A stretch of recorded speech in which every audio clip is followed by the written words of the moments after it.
influence of these digital platforms, namely Google and Facebook, has grown, our regulatory framework has not kept up.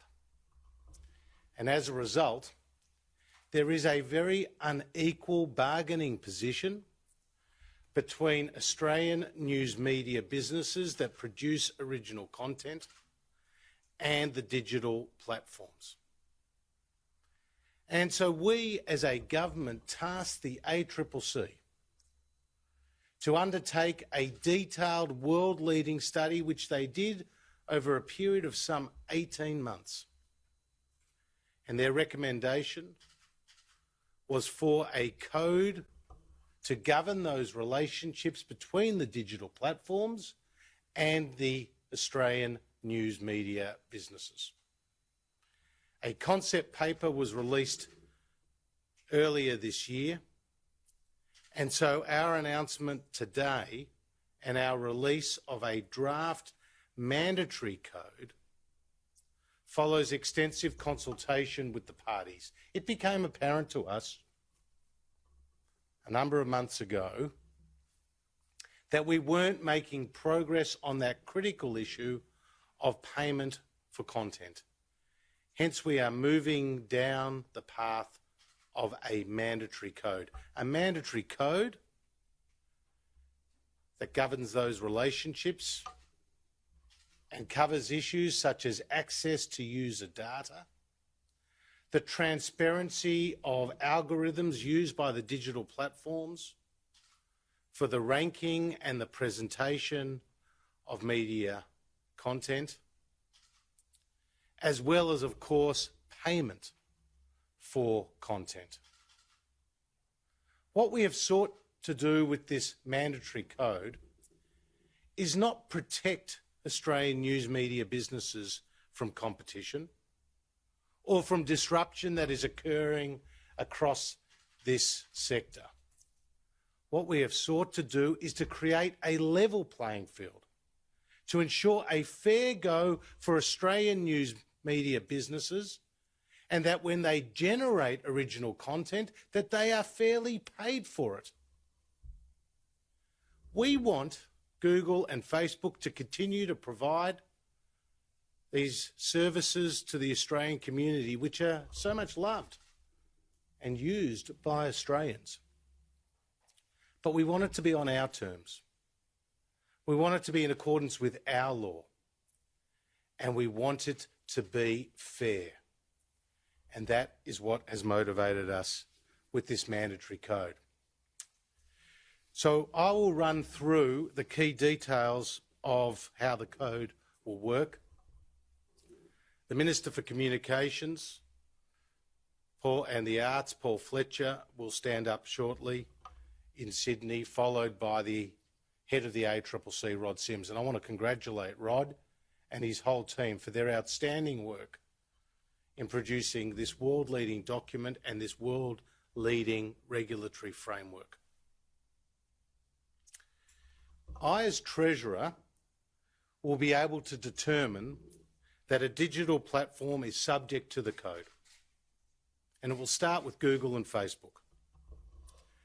And I will have regard to ACCC advice about whether a substantial bargaining power imbalance exists in the listing of other digital platforms. ACMA, the Australian Communications and Media Authority, will assess the eligibility of Australian news media businesses to participate in the code against a set of criteria set out in the draft code. Namely, that these businesses predominantly produce core news, such as journalism on matters of public importance or local and community events, and publish this online. That these businesses adhere to appropriate professional editorial standards, that they maintain editorial independence from the subject of their news coverage, and that they operate primarily in Australia for the purpose of serving Australian audiences. The code will require designated digital platforms to negotiate in good faith about the payment of remuneration to Australian news media businesses. These news media businesses will be able to negotiate either individually or collectively. And the ACCC point out that some 88 smaller, local, regional, community-based media organisations and businesses put in a joint submission following this concept paper about the drafting of this code. Importantly, I point out that these bargaining arrangements about the payment of remuneration will not be available to public broadcasters as they are principally funded by the government and not through advertising revenue. Public broadcasters will, however, benefit from the minimum standards for non-remuneration matters that are set out in the draft mandatory code. If the parties cannot agree on remuneration after 3 months of negotiation, then they can seek to have the matter go to binding final offer arbitration, with a decision required in 45 days. So if they cannot reach an agreement after 3 months of negotiation, they can go to a binding arbitration.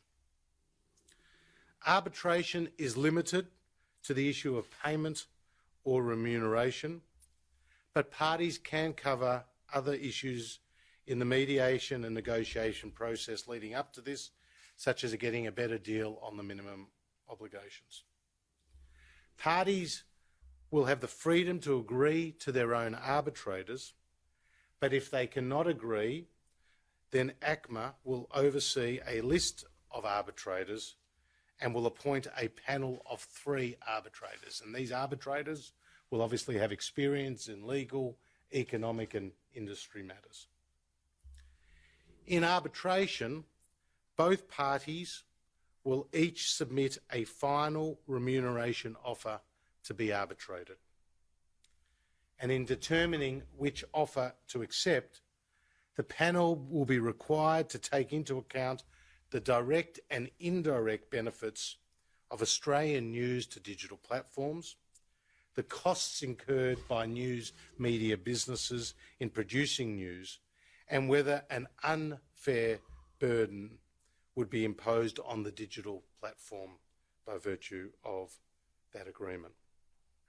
The arbitrator may only reject both parties' offers if each offer raises significant public interest concerns.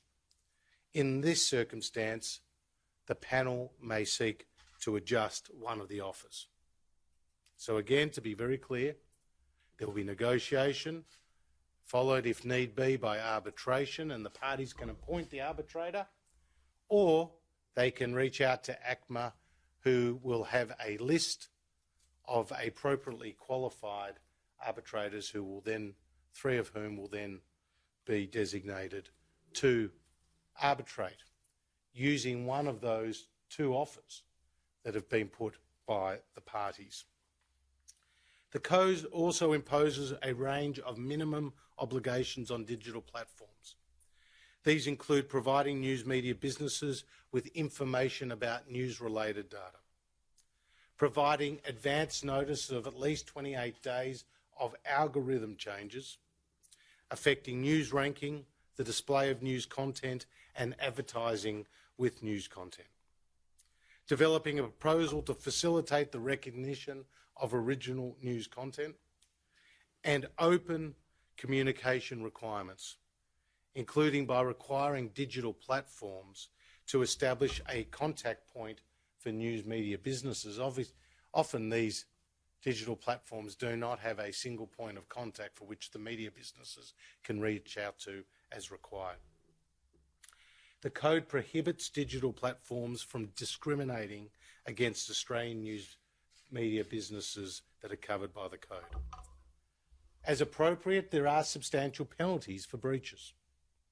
The ACCC will be responsible for enforcing the Code and will be able to issue infringement notices with smaller fines for minor Code breaches.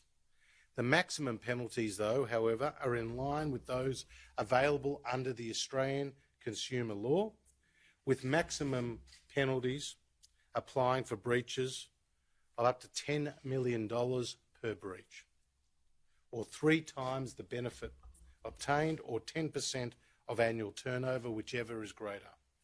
So there are penalties of up to $10 million per breach. The code will commence following the introduction and passage of relevant legislation in the Australian Parliament.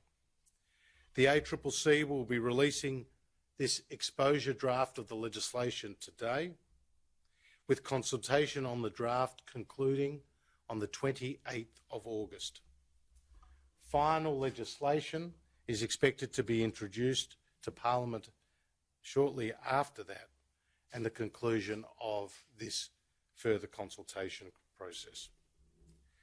The ACCC believes the code will ensure disagreements about payment for content are resolved quickly, with deals on payment potentially reached within 6 months of the code coming into effect if arbitration is required.